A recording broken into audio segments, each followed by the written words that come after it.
Okay, everybody, thanks for tuning in. If you're new to the channel, I'm trying to increase my passive income. Right now, I'm in a ramp-up period with M1 Finance, and so far everything's been going great. I want to do some reallocation based on what I currently have. And so let's go take a look at some of the data I have. Here's my current dividends. Here's the dividend breakdown by month, and here's by quarter. You can see here's the monthly dividends. Obviously, it's not anything too huge, but for the amounts I've invested, it's what I expect. Changing some of the allocations based on where the market is and my risk tolerances, and mostly on performance. So let me go ahead and drag this over here, and let's take a look at the allocations. So right off the bat, value of my portfolio is $1,310. I got a gain of 54. M1 says my return is 7.97%, but we know that it's less than that. Actually, I can show you my summary. You can see right here, my actual total annualized summary as I calculate it is 8.2. Annualized dividends is 2.1. Since I'm in ramp up, all these numbers are depressed by new deposits pulling down the averages, but that is to be expected. Let me get this out of the way. Come over here, we got real estate at 16%, debt at 15, consumer at 15, financials at 12, cash at 10, diversified at 10, materials at 8, industrials at 5, and infotech, energy, and communication services at 3. I have a list of what I want to change and rebalance. So we're going to kick it off with real estate. I added a holding to real estate, and that new holding is NHI.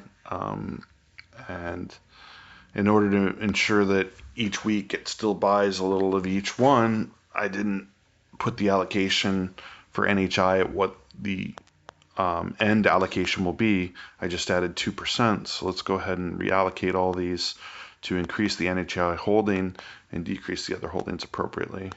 And you can see it's still, I decreased AMT from 9% to 8%, and it's only gone down 8.8, so it probably bought no AMT last week, but that's fine. Let's go ahead and edit this. So we're gonna, let's see, NHI, we want it to be from 2 to 6. So we need to decrease CCI 2, decrease O by 1. We're gonna SPG, we're gonna decrease by 1. Land, we're gonna decrease by 1.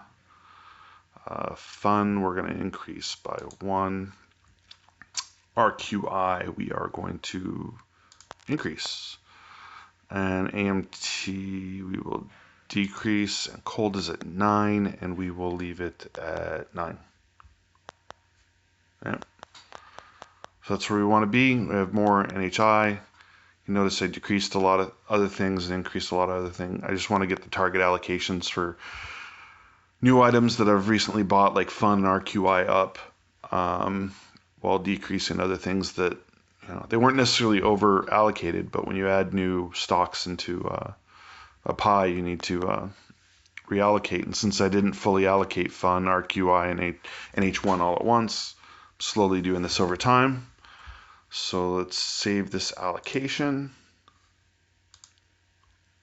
and we can see what the new right. So you can see right here, NHI is going to go up a lot, and it might even take 2 weeks of purchases to fully round this off. So I might wait 2 weeks before I do the next rebalancing of this, because I don't want NHI to be at 6%. In the end, I'm going to raise NHI to about double what it's at right now. Yeah, that's it for real estate. real quick. Let's go open a new tab and let's check and see what the dividend yield should be in real estate. The only way to do that I know is to actually go into my pies through research, go into the real estate pie, and now we can see the dividend yield should be 4.598. So what that means is that over time, if I wasn't adding to or subtracting from this pie, it should earn that dividend yield.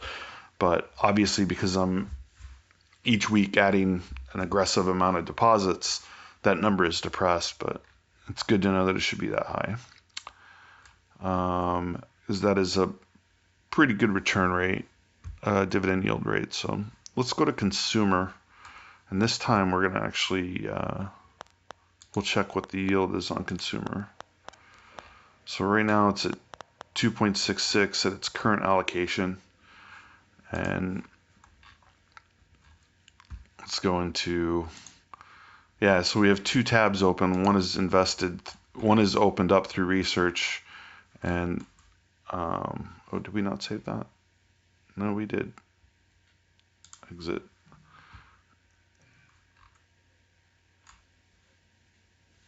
Yeah, we did. That was a little confusing there.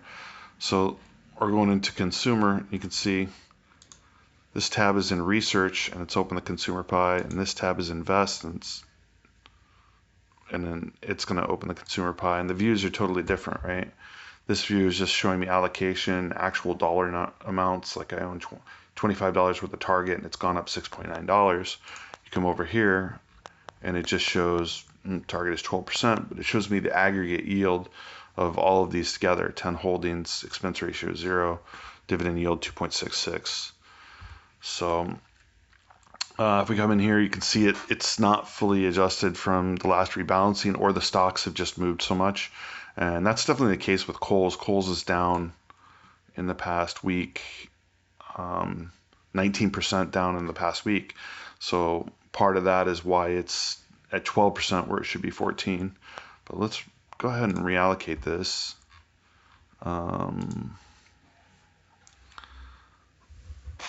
Let's see, so we're going to decrease the holding in Kohl's, and we were going to increase, let me check my list here. There it is, Bed Bath & Beyond. And that is it for that. The only reason I'm doing that is because I feel like I'm a little bit over invested in Kohl's. I still don't mind holding it, even though it's had some rough numbers lately. If things get worse, I'll consider selling, but the main reason is it's got a pretty decent dividend. Let's check and see how that dividend yield changed for making that one little change. We were at 2.66. Refresh. And now you can see the yield will be 2.65.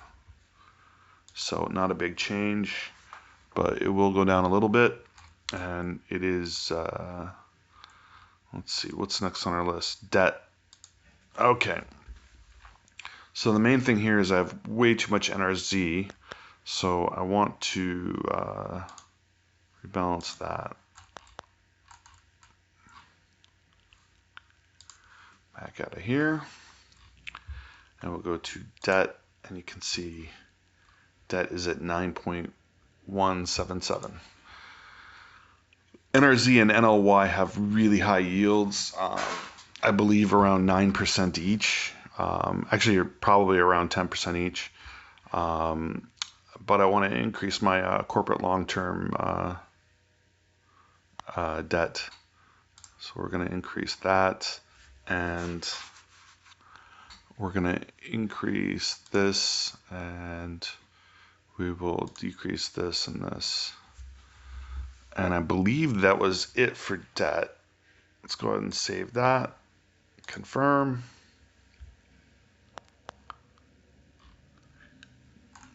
And there we go. You can see these changes were so small, it's probably one purchase is going to make this so that they're all even. So we are good on debt. We'll go check how the dividend yield has changed. And the point is not to change the dividend yield with these. The point was to change the allocation. But I'm just curious as to how the dividend yield has changed. So in this case, in the last two cases, it's minor, and it usually is minor. I will say this with the real estate, the first change that I made to the real estate pie, there's so many changes being occurring there that it's actually a lot larger change. Let's see. So we did consumer, we did debt. Let's go to finance. And financials. Right. So once again, I added JPM pretty recently, and I'm increasing the allocation. So let's go ahead and edit that. I'm not going to check and see how the yields have changed on this because it's really not that big of a deal, but we want more JPM. We want less main. And do we want less city? Let's take a look at my spreadsheet again. And we'll look at dividend data. And you can see Maine is returning 6% of the dividends, right? So it's a good dividend returner. And where's City? I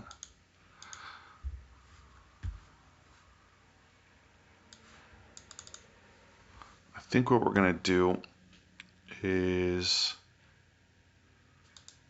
increase City 1. So I've decreased Maine 3 times, increased City, and then increase JPM. Let's exit out of this. I can't remember what the changes I made. All right, so go back in here. We're definitely going to bring up JPM 2 clicks. We'll bring down Main 1 click. The next question is, do we want to bring down City? And I guess at a bigger level, where do we want these to be? Do we want this to be 30, 30, 30? You know what I mean? And then put the remainder in Burke. And I think that's kind of where we want to be.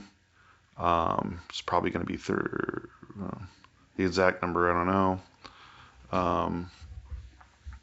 I guess this could be 30, 30, 30, 10, but it might be 31, 31, 31.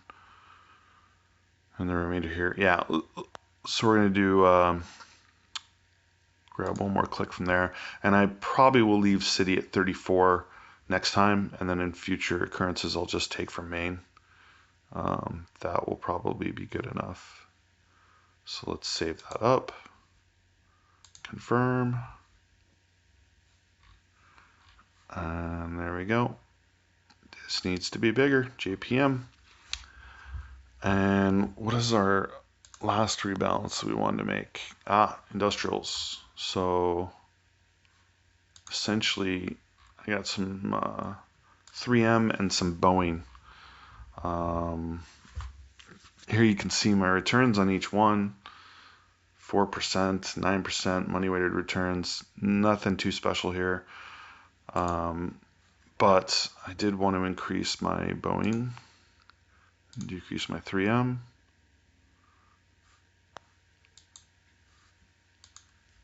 Let's just see how that looks.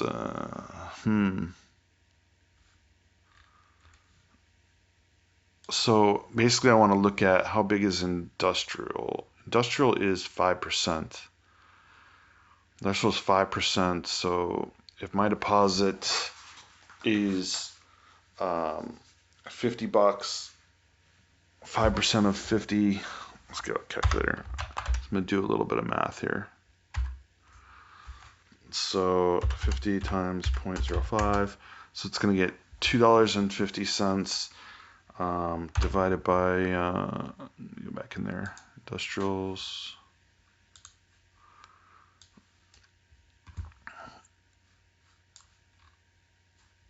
There we go. Divided by, actually let's do times 0.6, so 1.5. Well, it's hard for me to say, but I think I'm going to give it, I'll just leave it at 1 click. I'll change it again in the next coming weeks.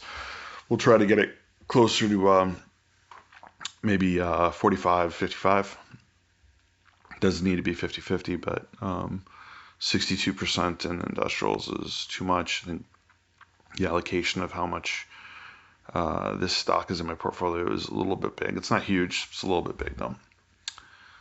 So let's go back to passive income.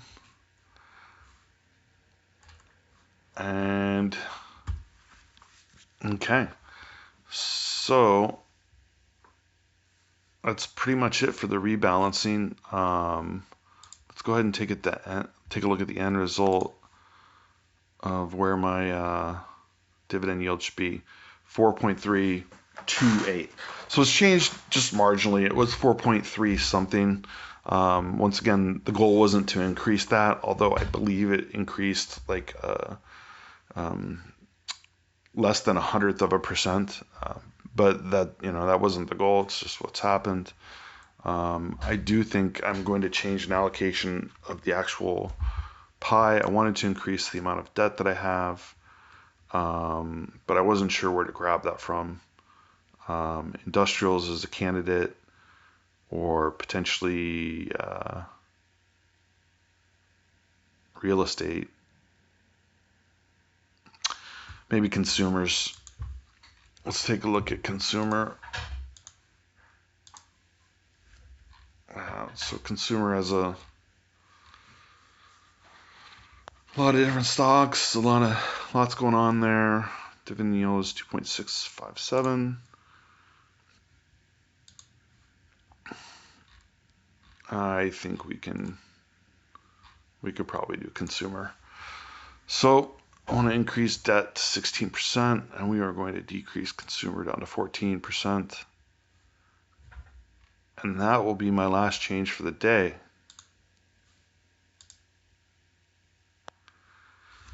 Let's get the confirmation. Boom. And let's check out the dividend yield. The yield should have gone up considerably.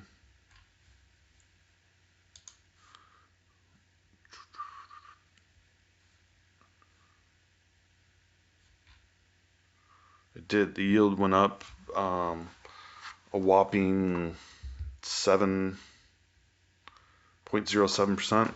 Not a lot, but actually it is a pretty big move. So that's it for that. Let's see. So I have 0.81 cents, 81 cents in my cash. I just recently got a dividend. I'll show you here. I have a scatter chart somewhere. There we go. So here's a list of all the dividends I've had in the past 7 months. And I just got a 52-cent dividend, which is my 4th highest dividend. May seem like small potatoes to everyone else, but 52 cents is a lot of money to a guy like me. And that dividend was from Southern Copper. And Southern Copper is my 4th biggest dividend as far as total dividends, and most of that is because it's most recent dividend. So I do have, I believe, my allocation of Southern Copper is on the high end. Let's see. It is the 6th highest in my portfolio. Oh, let's rebalance this by value. Okay, there we go. So Southern Copper is still number 6. So 3.48% of my portfolio is in Southern Copper, right? 3.48% of my portfolio. If we come down here, Southern Copper, but it represents 5% of the dividend I've received. 5.1. So yeah, so it's doing a little bit extra work. It's working hard for me, right?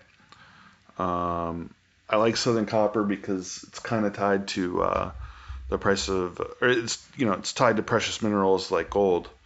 But at the same time, I see a little more action in it than I would in buying like a gold ETF. So Obviously, AT&T has been doing well for me. NLY, NRZ, they're huge for me. And past that, Kohl's has actually been returning really well, even though the stock's not doing so great. If we go to summary by sector, you can see about 50% of my holdings are in stocks. That's my goal, is to own dividend stocks.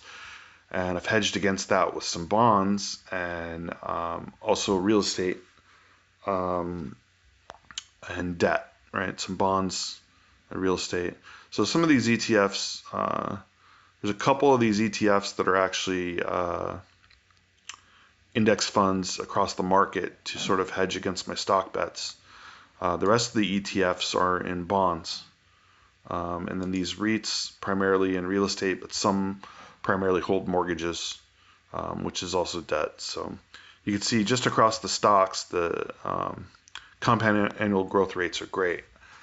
So it is my hope that at some point I will be able to afford a Tesla and be able to retire. Hopefully, I won't be 102 when that happens. Anyways, I think that's it. If you liked the video, go ahead and click the like button. If you have any questions, feel free to comment. Check the description if you want to sign up for any of my crowdfunding sites, or if you like any of my videos, feel free to shoot me a note. Thanks. Bye.